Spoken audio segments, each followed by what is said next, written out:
rolling now.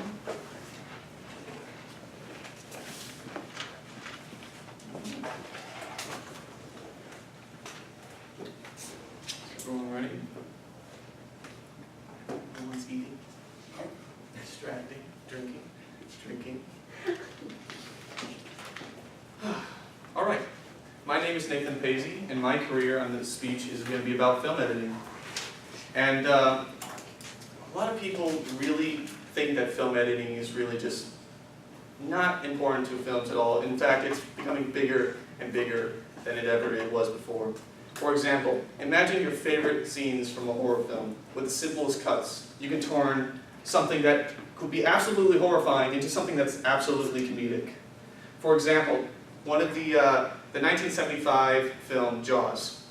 Everyone knows it, everyone's seen it, everyone's horrified by it, even today.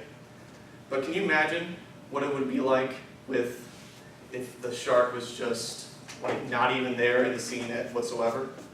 You know, you see brief tidbits of it at times, but with the simplest cuts, you could show the shark completely not even there, and you can make these scenes that would with building up, music build up, John Williams music building up, and then just when you think something's going to happen, you can just make a simple cut. Nothing happens. And just kind of it could ruin the tension, or it could build the tension even more. So, and one of the big quotes that one of the quotes that a South African film director actually once said, "A film editing either makes or breaks a movie." And he's absolutely right, because there's just so much you can do. And I'll actually, this speech will be informing you what a film editor is, what they do, how much they make in the industry, the skills and tools that you need, and where film editing is currently going in today's world. So let's start with a little bit of a video.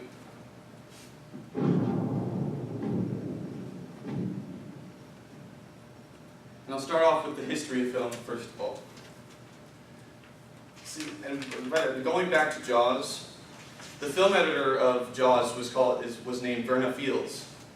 And she was actually tasked by Steven Spielberg to give the film a different feeling than what was originally intended. Before, Spielberg intended to show the shark a ton, but due to the mechanical shark malfunctioning for the entire film, they had to find a new option to make the film. So he had her edit scenes of just underwater sequences, and then having the music over it with John Williams' score. And then today, some of the most horrifying scenes are because of her. And she actually won an Oscar for her film editing many, many years ago. But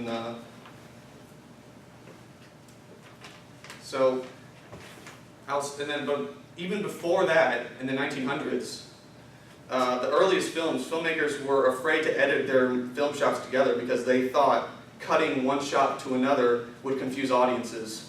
However, they quickly realized that editing shots into a sequence added to the tale, and thus allowed them to create more complex stories. The most primitive examples of editing is The Great Train Robbery. It's one of the first real edited films. I would show you a clip, but it's actually a couple minutes of a film, and that would take too long. Even showing a clip would take 30 minutes, because even then, these shots are very long in between. But if you ever get the chance, look up The Great Train Robbery. It's a really good film, and it's one of the first examples of film editing. Real film editing. But before that, editing was actually done in camera. So they would actually be filming, they would stop, and then they would move the camera again and just keep filming. They would do everything in the camera until later on we could do it outside of the camera into a studio.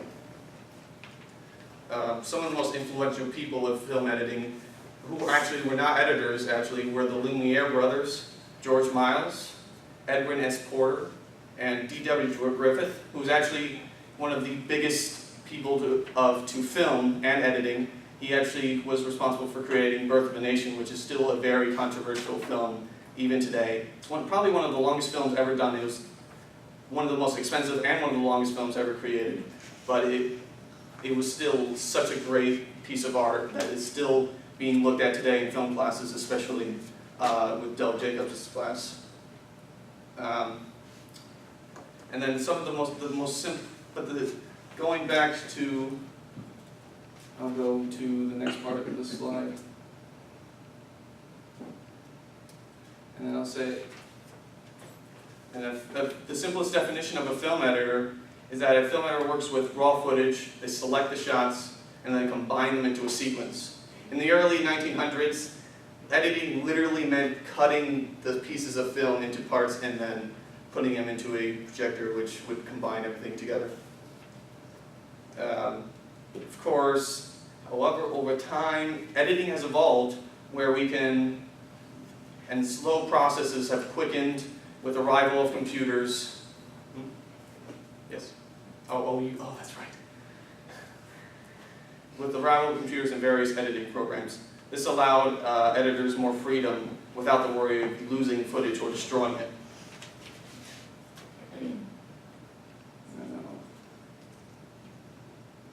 The tools of film editors,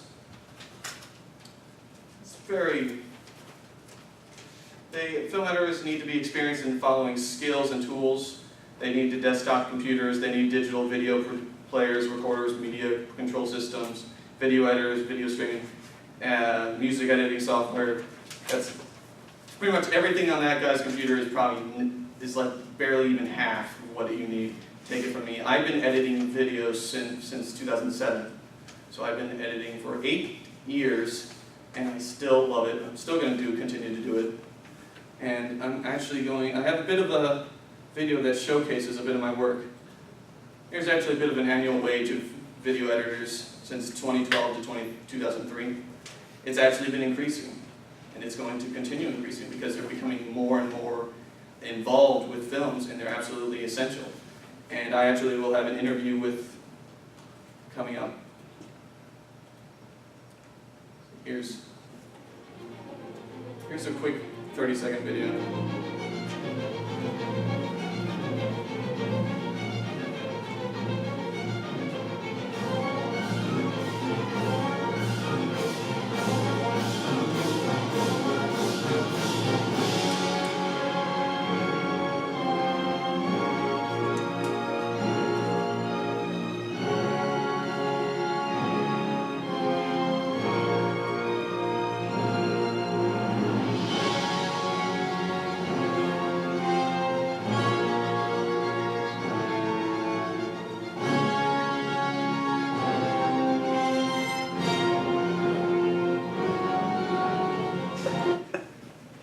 Come on.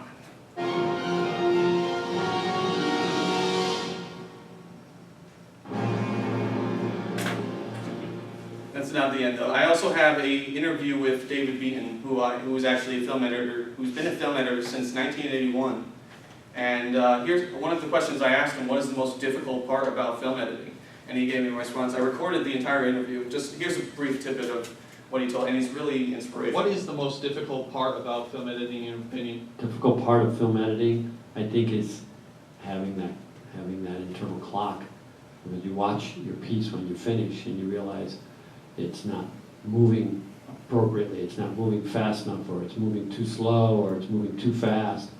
And it's really being in the mind of the viewer is probably the most difficult aspect, because you get so involved in editing your piece that internally you kind of lose track of time. And something that may fascinate you may not fascinate the viewer, or something that doesn't fascinate you might fascinate the viewer. So having that external way of looking at it is crucial, and sometimes it's difficult to maintain. And that concludes my presentation about film editing.